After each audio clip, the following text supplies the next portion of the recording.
প্রিয় দর্শকবৃন্দ, আপনাদের সকলকে স্বাগত।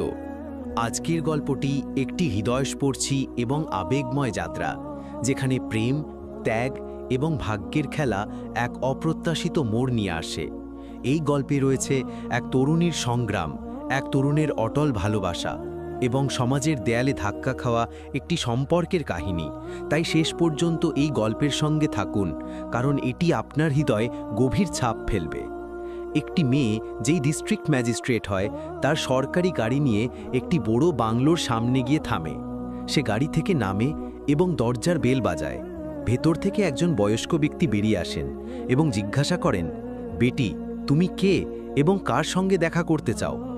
এরপর ডিস্ট্রিক্ট ম্যাজিস্ট্রেট একজন ব্যক্তির নাম বলেন, কিন্তু সেই ব্যক্তি তাকে জানান তারা তো এখান থেকে অনেক দিন আগেই চলে গেছে এবং বর্তমানে তারা কোথায় থাকেন তা আমি জানি না।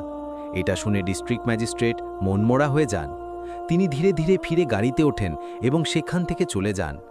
কিন্তু দর্শকবৃন্দ, প্রশ্ন হলো, আসলে তারা কারা ছিল যাদের সম্পর্কে ডিস্ট্রিক্ট ম্যাজিস্ট্রেট তথ্য সংগ্রহ করছিলেন, এবং কি এমন কারণ ছিল যে তাদের সঙ্গে না দেখা হওয়ায় তিনি এতটা বিষণ্ণ হয়ে পড়লেন? এখন গল্পটা এগিয়ে যায় পাটনার একটি জেলায় অবস্থিত একটি কলেজের দিকে। এই কলেজে অর্জুন নামে একজন ছাত্র পড়ত। অর্জুনের বাবা ছিলেন কোটিপতি এবং তার ব্যবসা ছিল খুব বড়, তাই তার টাকার কোনো অভাব ছিল না। সে প্রতিদিন গাড়ি করে কলেজে যেত এবং সেখানে পুরোপুরি তার জীবন উপভোগ করত। একদিন যখন অর্জুন তার ক্লাসে বসেছিল, তার নজর তার ক্লাসেরই একটি মেয়ের উপর পড়ল। তার নাম ছিল প্রিয়া। সে একটি মধ্যবিত্ত পরিবার থেকে এসেছিল। তার বাবা ছিলেন একজন সরকারি শিক্ষক, কিন্তু প্রিয়া পড়াশোনায় ছিল অত্যন্ত মেধাবী। একদিন যখন শিক্ষক ক্লাসে প্রশ্ন করছিলেন, প্রিয়া উত্তর দেওয়ার জন্য তার সিট থেকে উঠে দাঁড়ায় এবং ঠিক তখনই অর্জুনের নজর প্রিয়ার উপর স্থির হয়ে যায়। প্রিয়া দেখতে ছিল অত্যন্ত সুন্দরী এবং যেই মুহূর্তে অর্জুন তাকে দেখল, সে প্রথম দেখাতেই তার প্রেমে পড়ে গেল। এখন সে শুধু যে কোনো উপায়ে প্রিয়ার সঙ্গে কথা বলার সুযোগ খুঁজতে লাগল। সময় ধীরে ধীরে কেটে গেল। ক্লাসে বসে অর্জুন প্রায় প্রিয়াতে একদৃষ্টে দেখত।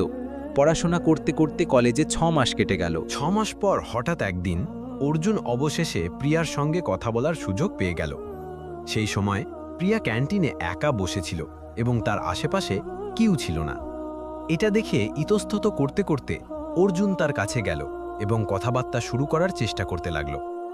প্রিয়া আগে থেকেই জানত যে অর্জুন একজন ধনী ছেলে। এই কারণে সে তার থেকে দূরে থাকতে শুরু করল। তার মনে একটা ভয় ছিল, কোথাও অর্জুন তার আবেগের ভুল সুযোগ না নিয়ে নেয়। কিন্তু তখনই সাহস সঞ্চয়